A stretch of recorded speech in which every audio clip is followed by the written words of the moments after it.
And so the European mail services basically concentrated to get mail back and forth from homeland to India.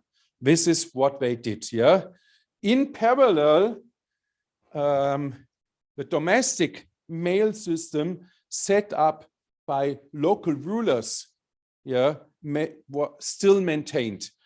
So it's a parallel system, and this is a typical image. This is from the 19th century, but this is an image of dog runners, and that system of dog runners that was maintained. Yeah. Also here, this was not a postal system; it was a mail system, because this was exclusive to very important people, very rich people, and the rulers. Yeah. And so we had a deviation of mail transport in those days between the Indians that carry mail within the country, and you had huge distances that could be covered, and the Europeans that made sure that the mail went back and forth to the home country. So I've come up with a couple of examples. This is, for example, a letter by King João of Portugal himself, yeah, in 1526, so around 27, 28 years after Portuguese arrived, probably one of the earliest letters. There have been a couple of letters of this correspondence in the Magnolia sale recently, but I don't know the prices that they fetched here. I have to check. I have another example of the Dutch. Yeah, this is Isaac van Dielen, who was a very important commander, and this is one of those letters that was written by the Dutch in that period. The Dutch had some letters which have been going back and forth between Dutch settlements in India. So there's a very famous letter by also Van Dielen written from Pondicherry, which was occupied by the Dutch those days, to Cochin. Yeah, so that did exist, but it's not truly domestic mail service. It's a mail service within the Dutch East India Company. This is an example of an early British letter that the British arrived in 1612. And you can find those letters. They are rather rare. So all of those letters from that period, they are singular, they are known. You can find many in my book. And basically, there are no postal markings in those days. Didn't exist. Yeah. Very interesting. Danish India, yeah. The Danish were a little bit special because they probably were, besides the Austrian, were the smallest group in India. And the Danish, you always think the Danish were Danish, but the Danish were not Danish in these days, they were German. Yeah. So the language of the Danish administration at that time was German. Yeah. And everything was written in German. The court was run in German. And so the Danish made an outsourcing of most of their administration to a rather interesting institution, to the Frankische Stiftung, yeah, in Halle, which is today's Germany. And this guy Franke, he was a Protestant missioner. And basically, he was the first Protestant missioner that ever existed. And we know that Protestant mission is a huge thing, huge history, and also very interesting for philatelists. And they produced 3,500 letters, which are all in the Halle archive. Yeah. And until we started with this book, there was never, ever a single philatelist in that archive looking at this mail. Yeah.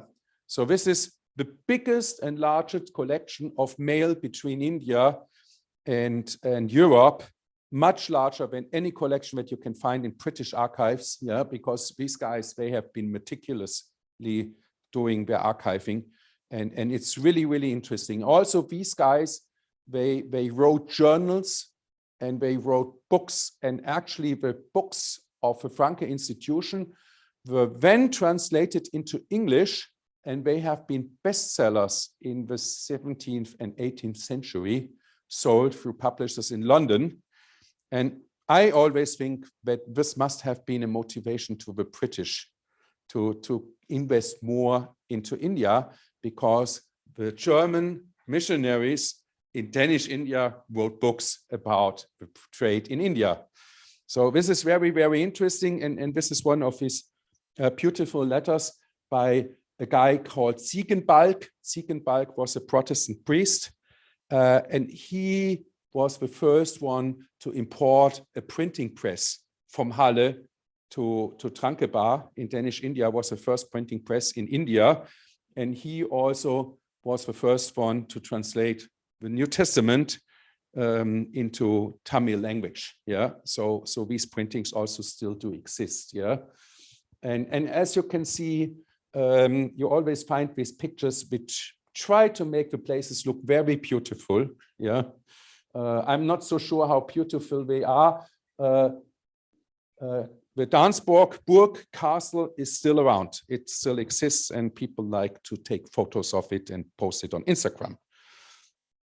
So later the French arrived, and practically, even though the British came before the French were the first one who really tried to put power into the whole thing and try to conquer India. Yeah, so the conquest in the 18th century of a guy called Dupleix, yeah, he conquered about what I would say is a fourth to a third of today of all what is the Indian subcontinent. But the thing was, the French king didn't like it. And when Dupleix returned for a visit to Paris, he got arrested, yeah, and he was put into jail, and he was never rehabilitated. And this also was the first step of a decline of French power. This is a rather amazing letter. It originates from what is today Ukraine. In these days, it was Poland, and it was carried. There was a garrison at Bernafa, a French garrison, because the daughter of a French king was married to the Polish king. And so the French king supplied its own military companion to the Polish king to make sure that his daughter is well. Yeah. And there was a guy there who wrote this letter to a friend, and it came from what is today Ukraine through France down to what is today Chandernagore, north of Calcutta. So this is a rather amazing letter with an amazing traveling route. And I'm sure it's the first still existing international piece of mail from Ukraine, yeah, to Asia, but I cannot prove that. Yeah, it's like.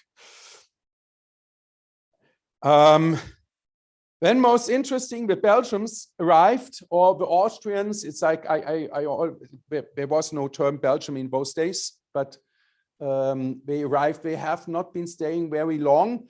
The Belgians, or basically the people from Antwerp, you know that these guys have been always very, very good in making money. They were the first ones to really sell stock. Yeah, there have been other companies, the Dutch and the French, that also sold stock.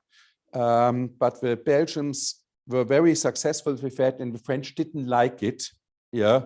And so basically the French king said, Austrians, you stop that or I kill you. Yeah. And the Austrians stopped it after 6 years. And after 6 years, they pulled out again. Still, this is probably the only letter in existence from that period in the collection of Mr. Hosselmann. It's rather amazing. And Patrick Marcelis from Belgium did dig a little bit into that. And there is an archive in Antwerp, Stadtarchiv Antwerpen, but they don't have letters from that period. We have letters from later periods. So the next thing that happened was the so-called 7-Year War. And if you talk about world wars, this was the first worldwide war. Yeah, here you see that map. Not everything which is colored was places that combat took place, but these were the places where the combatants came from. Yeah, and so that 7-Year War basically ended up with a situation that the French lost their power in India. And also the French at the same time lost their power in the US, or what is today the USA or North America. Yeah. So even though it's a huge distance in between, there was one single event, 7 years of war, a crazy war if you read about it. And that war basically was the huge change. This was the starting point of a decline of French dominance. The Portuguese, the Dutch, and the Austrians have not just been sitting around and looking at everything. So this is one of the really, really big turning points. Philatelically, I still think for everybody who is searching for a nice and challenging field to collect, the 7-year-old war, the 7-year war is something which is present in Philatelie. There's lots of letters from all these parts. And so maybe this is something I can do one day. I have a couple of letters which are also shown in the book. And these are really nice letters because they have been written from different sides of the combat. In this case, here, a letter by a French, and he is describing the siege of Chandernagore and Pondicherry, yeah, in the Carnatic Wars. That's how the 7-year war was called in India. And then there was the next big game changer. There was this pretty little battle at Plassey. It was not a huge battle. It was not like Waterloo or something like that. It was a fairly little battle, but basically the British defeated the French. Yeah. And after that, the French have been present, but the British power, there was no competition anymore. India was not British at that time, but it was clear that that Britain was the power. So one of the things that happened now, and I think this is very significant, we talked about it, that the countries focused on mail to the home country. And now what happened is that the British, by the mid of the 18th century, started to build up a postal system. Yeah, and they built up a domestic postal system. And if you look at that postal system, I see a great relation between settling of dominance and power in the Indian subcontinent and building up a postal system. And it was the same people who did the war, and the same people did the postal system. So it's a huge relation. The second thing which I found amazing, and I actually didn't realize that for a long time, is at that point of time, the build-up of the British in India of a postal system was one of the most innovative postal systems. So the British had stamps, hand-struck stamps, at a time where we didn't even find them in Germany. We had them on Dutch mail, yeah. We had them on some French mail, but at the same time, we had it on Indian mail, yeah. So India was a pioneering role, yeah. And it's not just a collecting thing, because every Indian collector loves these hand-struck stamps. And there are plenty of them, of course, not of the early ones, which this one is a really early one. But just the fact that you had these stamps was a huge step in postal automation done in India, not in Europe. Yeah, so that's really, really interesting. Then finally, there was the French Revolution. And you could imagine these aristocratic traders sitting in Pondicherry or Chandernagore doing their business, having a very, very radical revolution at home. Yeah, so they never had the guillotine in Pondicherry or Chandernagore, but they had the guillotine in Paris. And this is a very interesting letter originating from French India, and it went through the censorship of a revolutionary committee in France. Yeah, it's actually the only letter known with this revolutionary committee censorship. But it's really, really interesting. This was a major weakening of French power. Yeah, and the French revolutionaries, they did not care about French India. And also very interesting, the French revolutionaries were the first one to really abolish slavery. Yeah, and if you want to dig into that, there are several revolutionaries who have been plagued by color. Yeah, Africans, mainly what was at that time Santo Domingo or today's Haiti, who have been on the National Assembly and have been revolutionaries in France. Yeah, so it's really interesting. The second thing is that happened, everybody knows that, and this is where we come back to Monaco, Phil. After the French Revolution, there was Napoleon.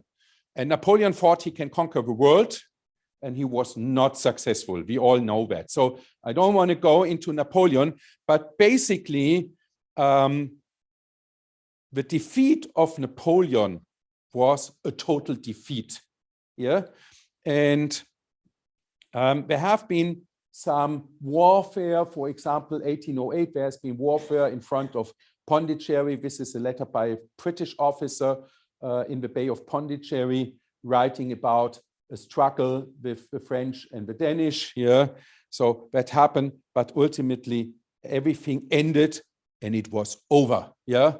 And at the Vienna Congress and later at the Paris Congress, the winners of the Napoleonic Wars, which was mainly Prussia and of course Britain, they decided that it's over with the French Empire of those days. Yeah, but these guys have been fair. Yeah, and they said, "Hey, French, we leave you 5 little establishments where you can raise your flag." Yeah, so basically, what was left over from French India, which was a huge territory, by 1816 was just a little bit of space to cherish Frenchness and raise the French flag and allow the British officers from Calcutta to party, gamble, and attend prostitutes, which was all not allowed. And I think there has been also the British officer said, just leave that because we like it. Yeah, so gambling and prostitution was also a part of maintaining French power in India on a small scale. There are letters of British officers talking about the whorehouses of Chandanagore. Yeah, so this is all history. And then on a postal side, something interesting happened. The British said, "Hey, guys, we forward all your letters free of charge if you are government officials." Yeah, and so there was a free franking privilege for the Danish French authorities. And of course, it was also an easy way to spy on those letters. Yeah, and this is probably the earliest letter of the new governor of Pondicherry, who traveled from France to Pondicherry, and this time I think he is in Madras, yeah, Fort St. George, and he writes this letter to this guy who was before that the commander of the Seychelles, and as we all know, besides India, the French lost the Seychelles, they lost Mauritius. Yeah, this is why so many Blue Mauritius letters are addressed to France. Yeah, because it was a British colony with French-speaking inhabitants. Yeah, which maybe makes it so unique. So this is pretty much the end of it, because for me this simplifies. And pretty much by 1819, everything was settled. There have been a couple of postal innovations, really making it clear the British are the rulers in India.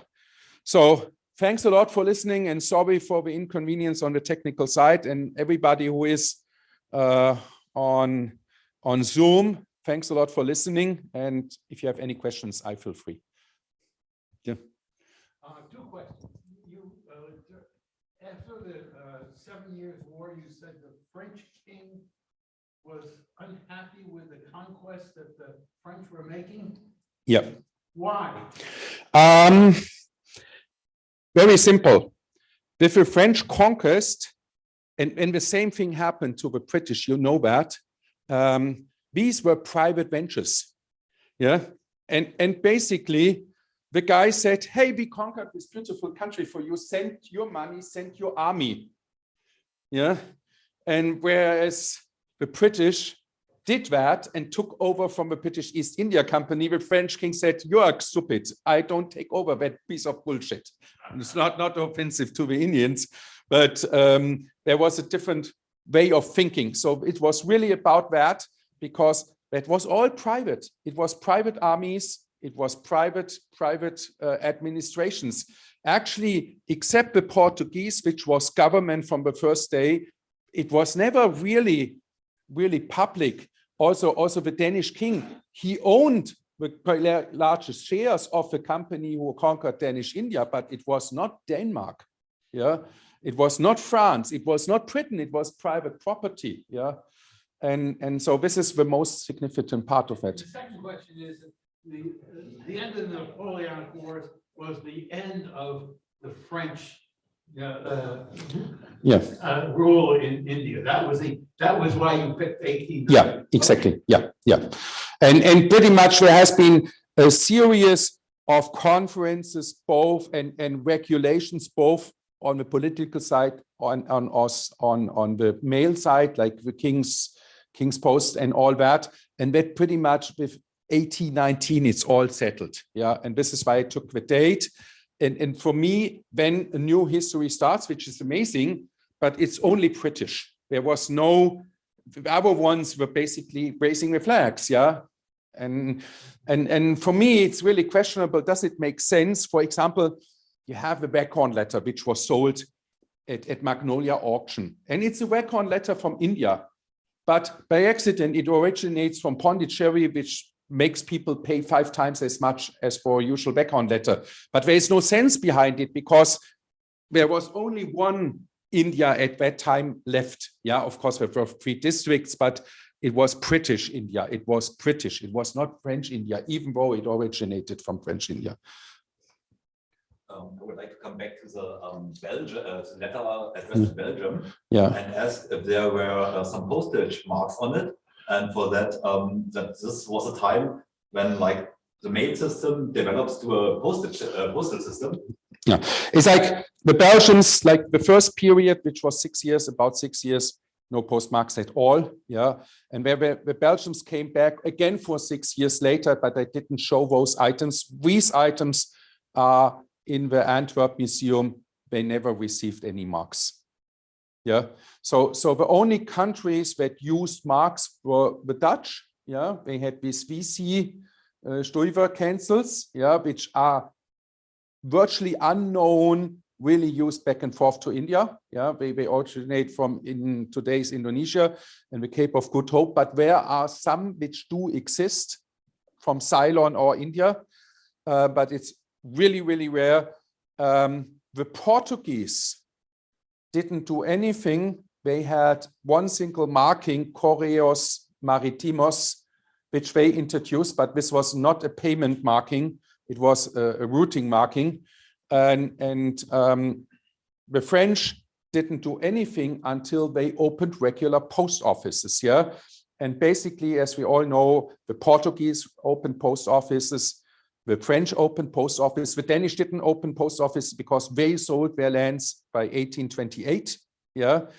And these post offices by the Portuguese and by the French, they were only meant to mail to the homeland or to other colonies. Yeah. And also, if you look at the history, they were very late, and they were very late to introduce stamps. Yeah.